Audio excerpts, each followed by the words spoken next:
The strong commitment to accuracy extended to the brilliant suit and capsule replicas built for the filming. The Apollo spacesuit was the most complex garment of its time.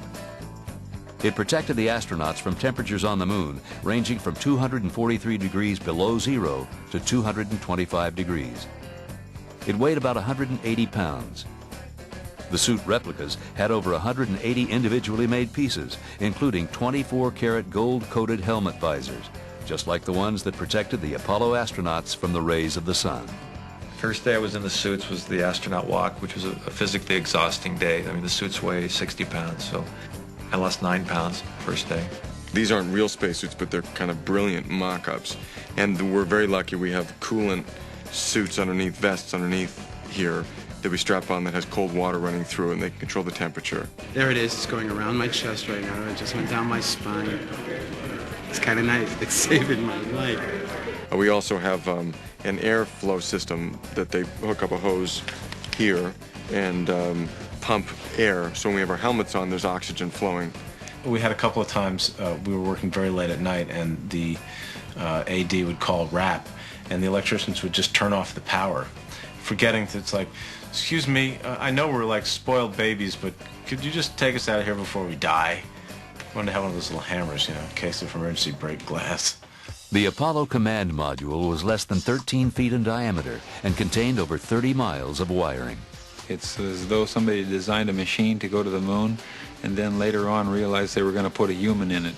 You know, if they had any smaller, Billy Barty would have been the first man on the moon. Okay, my feet are wedged. On re-entry, the capsule traveled 25,000 miles per hour, while the heat shield withstood 5,000 degrees. You look at this and it's really kind of like a glorified soup can, and you're like, my goodness, you know, we worry if there's like turbulence on a 747. Capsule replicas built for the miniseries were duplicated from NASA diagrams. All the switches and gauges operate by remote control. There's controls behind your head, and there's a little mirror there which rotates all around, and behind, the controls behind his head are all written in backwards, so you can look in the mirror and read the controls behind and push buttons back here too. The replicas that were used on this film were every bit as good as any mock-up we ever had, which made my job much easier because I could go to a checklist for an actor in a scene, and the checklist would say switch A, B, or C, and I could go into the replica and it was there in exactly the right place. You spent 3 or 4 days on your back and they're looking at these same switches, and you start saying, hey, that's the right switch I'm hitting, that's pretty cool. And you get into it. I mean, I many times during this project I have sat there and just, you know, looked at the astronaut stuff and say, this is so very cool. You know, it is just plain cool.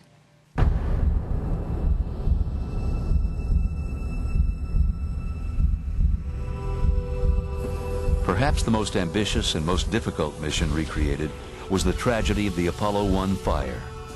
I mean, it was almost an unearthly kind of a fire. It only took 20 seconds for the fire to start, sweep through the spacecraft, and then burn itself out. The pressure inside the spacecraft had gotten to be so high, something like 2,500 pounds per square inch, that it ruptured the hull of the spacecraft. The astronauts never had a hope of escaping because it was a hatch that opened inward into the cabin. And once the fire started and the pressure built up, there was no way to open that hatch. All three of those guys, apparently the last things they were doing was their job. One guy's saying, we're on fire, you know, we've got a fire in here. He's broadcasting even when the flames are right on him. The other guy is hitting a purge valve, or, you know, trying to contain this fire. And Ed White, my character, the last thing he was doing was reaching up and trying to get this hatch loose. They operated as heroes, and that's what we, I think, intend really to show, is that these men were in fact heroes. Through meticulous examination of NASA footage, photos, and mission transcripts, the time of Apollo came to life during filming. The sets are extraordinarily detailed. Our mission control is a recreation down to the square inch, and probably down to every cigarette butt is in the right place and every coffee stain. There was a number of binders as set dressing, and I picked up a binder, and it was an original checkoff list for the Saturn V rocket and its launch, step by step, and it was like 150 pages of it. You never see that on a set.